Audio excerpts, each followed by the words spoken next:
Welcome back students. Today we are going to learn or complete our remaining part of the poem, that is the English workshop. In the last lecture we have completed our poem A Basket Full of Moonlight. This poem is written by Sunil Sharma. Sunil Sharma is a bilingual poet. At first this poem is written in the Dogri language, but afterwards the poet himself translated this poem into the English language. इथपर्यंत सगळ्यांना लक्षात असेल. चला मी तुम्हाला आता थोडक्यात summary मराठीमध्ये समजावून सांगते. आता ही पोएम सुनील शर्मा यांनी लिहिलेली आहे. या पोएम मधील जो मुलगा आहे तो रिप्रेझेंटेटिव्ह आहे. कुणाचा? टीनेजर्स मुलांचा. टीनेजर्सचा जो ग्रुप आहे, किशोरवयीन मुलांचा जो ग्रुप आहे, त्यांचा हा मुलगा काय करतो? रिप्रेझेंटेटिव्ह आहे. कारण या ठिकाणी या मुलाला जो प्रॉब्लेम फेस करावा लागत आहे तो त्या एकट्या त्या मुलाला आहे का? नाही, त्याच्या गटातील किंवा त्याच्या ग्रुपमधील संपूर्ण मुलांना हा प्रॉब्लेम फेस करावा लागत आहे. या ठिकाणी या मुलाचे जे वडील आहे ते सकाळी लवकर कामासाठी शहरात जातात आणि त्यांना घरी येण्यासाठी रात्री खूप उशीर होतो. आणि सकाळी लवकर जात असतात त्यावेळेस हा मुलगा झोपलेला असतो आणि रात्री वडील उशिरा घरी येतात त्यावेळेस पण हा मुलगा झोपलेला असतो. म्हणजेच मग या मुलाला आपल्या वडिलांची कंपनी पाहिजे आहे किंवा त्याला आपल्या वडिलांच्या सोबत राहायचं आहे. म्हणून तो चंद्राला काय करत आहे? रिक्वेस्ट करत आहे. कुठली रिक्वेस्ट करतो? की मला 1 किंवा 2 बास्केट भरून चंद्रप्रकाश दे आणि त्याचे जे बिया असतील मी त्या बिया शहरातून ग्रामीण भागापर्यंतच्या रस्त्याला दोघं रस्त्याच्या दुतर्फा साईडला काय करणार आहे? पेरणार आहे की जेणेकरून नंतर रस्त्यावर काय होणार आहे? उजेड होणार आहे. त्यामुळे माझ्या वडिलांचा जो प्रवास आहे घरी येण्याचा सुखकर होईल आणि त्याचबरोबर त्यांना वेळ पण कमी लागेल. रस्त्यामध्ये साप आणि विंचवांची भीती आहे आणि त्याचबरोबर माझ्या वडिलांना यायला पण वेळ लागतो. कारण कसं, शहरापासून गाव हे खूप अंतरावर आहे आणि त्याच वेळी कुठल्याही प्रकारची प्रवासाची साधनं त्या ठिकाणी, दळणवळणाची साधनं उपलब्ध नव्हती. बस नव्हती किंवा बैलगाड्या अवेलेबल नव्हत्या. त्यामुळे वडिलांना प्रवास हा पायीच करावा लागत आहे. म्हणून हा मुलगा काय करत आहे? रिक्वेस्ट करत आहे चंद्राला आणि काय सांगत आहे की बाबा तू मला लोनच्या स्वरूपात दे, उधार दे, तुम्हाला मी तुझ्याकडून कर्ज मागत आहे. कुठलं कर्ज मागत आहे? पैशाचं का? तर नाही, चंद्रप्रकाशाचं कर्ज मागत आहे. आणि ते कर्ज घेऊन मी काय करणार आहे? सगळ्या ग्रामीण भागाचा जो प्रश्न आहे तो प्रश्न मार्गी लावणार आहे. तर या ठिकाणी हा मुलगा सेल्फिश आहे का? तर नाही. तर सेल्फलेस वृत्तीने, निस्वार्थ वृत्तीने तो ग्रामीण भागाचा प्रॉब्लेम किंवा जी समस्या आहे ती सॉल्व्ह करण्याचा प्रयत्न करत आहे. कुठला बघा प्रॉब्लेम आहे? रस्ते चांगले नाही आहेत, साप विंचवांची भीती आहे, त्याचबरोबर अंधार आहे, कुठल्याही प्रकारची उजेडाची सोय नाही, दिवाबत्ती नाही आहे. म्हणून मग हा मुलगाच्या मनात ह्युमॅनिझम, मानवतावादी दृष्टिकोन आहे आणि त्याचबरोबर सोशल रिफॉर्म करायचा आहे. त्याला समाजामध्ये सुधारणा घडवून आणायची आहे. आता ही सुधारणा फक्त वेगवेगळ्या रूढी परंपरा बदलवून होत असते का? तर नाही. म्हणजे ही सुधारणा कुठल्या मार्गाने करत आहे? रस्त्याच्या दोघं साईडला चंद्रप्रकाश पेरून, जेणेकरून काय होणार आहे? मग रस्ता व्यवस्थित होईल, उजेडपत रस्ता येणार आहे आणि मग मुलाचे वडील लवकर घरी येतील आणि मग मुलगा त्याच्या वडिलांकडून छानशा गोष्टी ऐकून झोपी जाणार आहे. अशा प्रकारे अतिशय सुंदर अशी पोएम आहे आणि समजायला अतिशय सोपी आहे. सोपी अशी लँग्वेज यूज केलेली आहे, त्यामुळे समजायला अतिशय सोपी ही पोएम आहे. आता या ठिकाणी मी तुम्हाला दोनदा का या ठिकाणी समरी सांगितली की ज्यावेळेस तुम्ही पोएमचं ॲप्रिसिएशन लिहितात. आता जर तुम्ही व्यवस्थित काळजीपूर्वक ह्या गोष्टी समजून घेतल्या तर तुम्हाला ज्यावेळेस बोर्डाच्या पेपरमध्ये ॲप्रिसिएशन लिहायचं आहे, तुम्ही पाठ जरी केलेलं असतं तर बऱ्याचदा काही गोष्टी विसरायला होत असतात आणि त्यामुळे आता या जर गोष्टी तुम्ही डोक्यात व्यवस्थित फिट करून ठेवल्या तर तुम्हाला वेळेवर ही पोएमचं ॲप्रिसिएशन लिहायला सोपं जाणार आहे. एक गोष्ट, ही पोएम कुठल्या फॉर्म मध्ये आहे? तर फ्री वर्ड्स फॉर्म मध्ये लिहिण्यात आलेली आहे. There is no rhyme scheme use in this poem. This poem is written in the free words form. Antithesis, hyperbole, tautology, alliteration, repetition, these various kinds of figure of speech used in this poem. आता मी appreciation तुम्हाला जवळजवळ सगळं सांगून टाकलेलं आहे. आता तुम्ही एक प्रयत्न करायचा आहे, स्वतः ॲप्रिसिएशन लिहिण्याचा प्रयत्न करायचा आहे. मी तुम्हाला नोट्स देणार आहे, पण तरी बघा तुम्हाला जमत असेल तर लिहिण्याचा प्रयत्न करा. चला मग इंग्लिश वर्कशॉप काढूया आपण. English workshop page number 19. Complete the following sentences with the help of the poem. खाली काही वाक्य दिलेली आहेत, ती वाक्य आपल्याला कंप्लीट करायची आहे. प्रत्येकाने पेन्सिल हातात ठेवायची आहे. मी उत्तर सांगणार आहे, पटकन उत्तर तुम्ही लिहून घ्यायची आहेत. पहिलं आहे बघा, the child wants to sew small moons of light from city to his village. काय सांगितलं मी उत्तर? From city to his village. लिहिलं सगळ्यांनी? सेकंड स्टेटमेंट वाचते मी B. According to the child the route of his village is tough and full of snakes and scorpions. Route कसा आहे, टफ म्हणजे काय, खडतर आहे, अवघड आहे. तो कशाने भरलेला आहे, स्नेक्स अँड स्कॉर्पियन्स. लिहिलं, snakes and scorpions. Third one, the child wants a basket full of moonlight on loan. On loan म्हणजे काय, कर्जाच्या स्वरूपात पाहिजे आहे. लिहा तिथं on loan, LOAN. D, the child wants to light the dark route so that his father returns early. लिहा उत्तर, his father returns early. Second आहे बघा, write down the describing words use for the following nouns. Nouns म्हणजे काय, नाम. एखाद्या नामाचं वर्णन करण्यासाठी जो शब्द वापरण्यात आलेला आहे त्याच्याबद्दलची अधिक माहिती देणारे जे शब्द आहेत ते आपल्याला लिहून काढायचे आहे. आता या ठिकाणी मून्स कसे, स्मॉल. लिहा त्या ठिकाणी स्मॉल. रूट कसा आहे, डार्क. लिहा dark, DARK. Village, whole, WHOLE.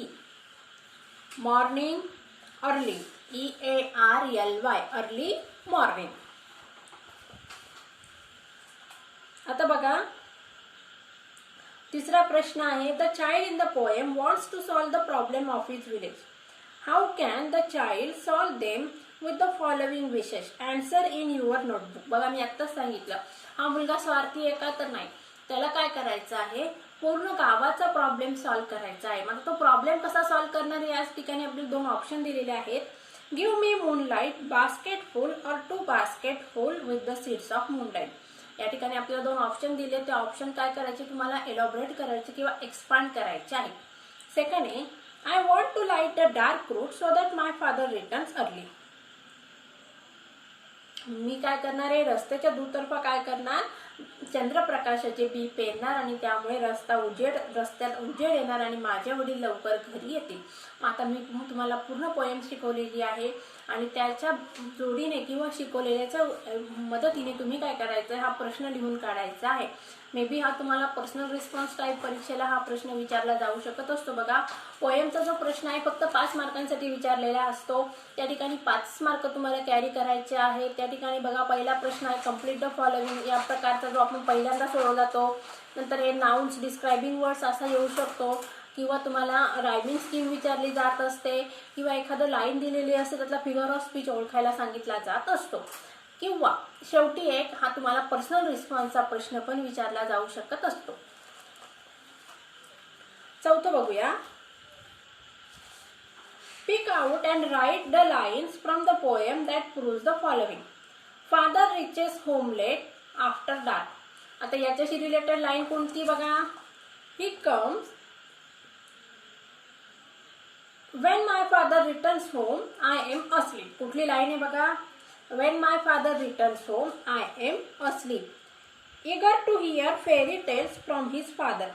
आता त्याच्याशी रिलेटेड लाईन कोणती बघा, I want to hear fairy tales and stories from him. कुठली लाईन आहे, I want to hear fairy tales and stories from him. Last C, remove the darkness and bring the light among the darker paths. I want to sow the seeds of moon on the sides of the path. कुठली line आहे बघा, शेवटच्या 2 line आहे पोएमच्या. लिहिल्या सगळ्यांनी तिथं उत्तर. 5वा प्रश्न बघूया, write as many words as you can using FUL as suffix. बघा मी तुम्हाला मागच्या लेक्चरला पण सांगितलं होतं प्रेफिक्स आणि सफिक्स. प्रेफिक्स म्हणजे काय, एखादा जो शब्द रूट वर्ड असतो त्याला काय लावायचं असतं, प्रेफिक्स आणि सफिक्स लावलं जात असतं. आता प्रेफिक्स म्हणजे काय, शब्दाच्या पूर्वी. परत एकदा सांगते बघा, प्रेफिक्स म्हणजे प्री टू वर्ड आणि सफिक्स म्हणजे आफ्टर द वर्ड.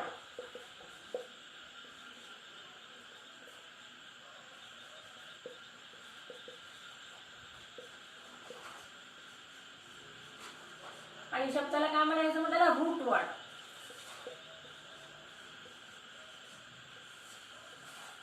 आता या ठिकाणी बघा एबल आहे, हा काय आहे, रूट वर्ड झाला. आता त्याला मी काय लावलं, प्रेफिक्स लावलं. प्रेफिक्स काय लावलं, UN लावलं. मग हे काय झालं अनेबल, हे काय झालं प्रेफिक्स झालं बघा, UN काय झालं प्रेफिक्स झालेलं आहे. आता सफिक्स, आता एबल ॲबिलिटी, आता मी या ठिकाणी काय लिहिलं ITY, मग हे काय झालेलं आहे सफिक्स झालेलं आहे. आणि हे काय आहे प्रेफिक्स. आले लक्षात. रूट वर्डला म्हणजे एखादा रूट वर्ड आहे, या ठिकाणी फॉर एक्झाम्पल मी सांगितलं एबल, एबल काय आहे रूट वर्ड, त्याला काय लावलं मी UN लावलं. मग UN कधी लावलं एबलच्या पूर्वी, मग एबलच्या पूर्वी लागलेलं UN त्याला काय म्हणायचं प्रेफिक्स. आणि ॲबिलिटी ITY जे लावलेलं आहे ते कधी आलं शब्दाच्या नंतर आलं म्हणून त्याला काय म्हणायचं सफिक्स. समजलं इथपर्यंत. बघूया पुढे. For example basket full, bucket फुल. आले लक्षात. मग अशासारखे शब्द तुम्हाला लिहायचे आहे. हा प्रश्न मी तुम्हाला होमवर्कला देणार आहे, अतिशय सोपा आहे, मी सोडवायचा आहे. FUL प्रत्यय लावून तुम्हाला शब्द तयार करायचे आहेत. Pick out the examples of alliteration and repetition from the poem. हा प्रश्न मी तुम्हाला पोएम शिकवताना ॲलिट्रेशन अँड रिपिटिशनचे एक्झाम्पल सांगितलेले होते. Write and appreciation of the poem. आता ॲप्रिसिएशन मी तुम्हाला लिहून देणार आहे. ज्या आता ॲप्रिसिएशनच्या नोट्स मी तुम्हाला फॉरवर्ड करणार आहे त्या तुम्ही तुमच्या वहीमध्ये लिहून घ्यायच्या आहेत. 8वा प्रश्न write an imaginary letter to the moon. आता ज्यावेळेस आपण रायटिंग सेक्शनचा प्रश्न घेणार आहोत त्यावेळेस मी तुम्हाला लेटर रायटिंग हे समजावून सांगणार आहे, त्यावेळेस आपण हा प्रश्न सॉल्व्ह करूया. आता पुढचा पण प्रश्न रायटिंगशी रिलेटेड आहे किंवा रायटिंग सेक्शनशी रिलेटेड आहे. एकदा आपण समजून घेऊया आणि नंतर मग आपण तो रायटिंग सेक्शन ज्यावेळेस सुरू करू त्यावेळेस ते सॉल्व्ह करू. Discuss with your friend, brother, sister, your classmate and write your list of wishes to make your village, town, city people happy.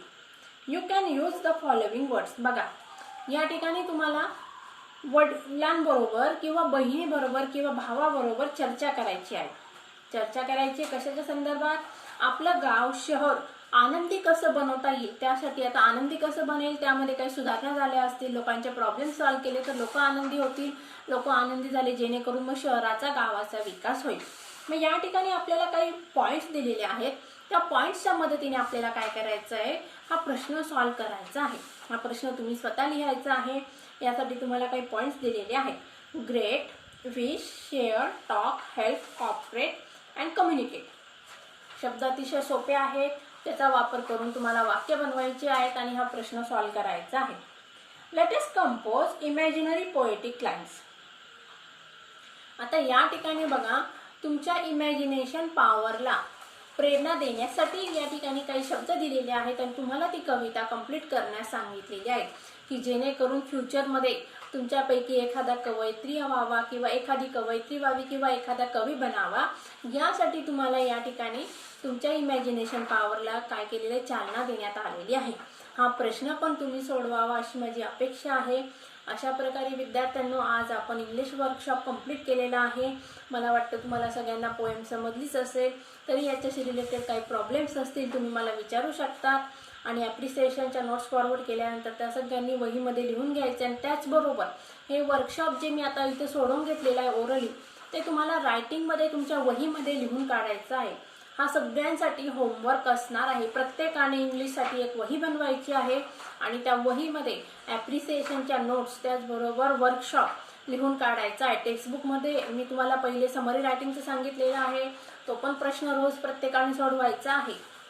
लेसनची summary writing करायची, वर्कशॉप लिहून काढायचं, पोएम असेल तर तिचं ॲप्रिसिएशन लिहून काढायचं, हार्डवर्ड्स लिहून काढायचे, वर्कशॉप सॉल्व्ह करायचं आहे.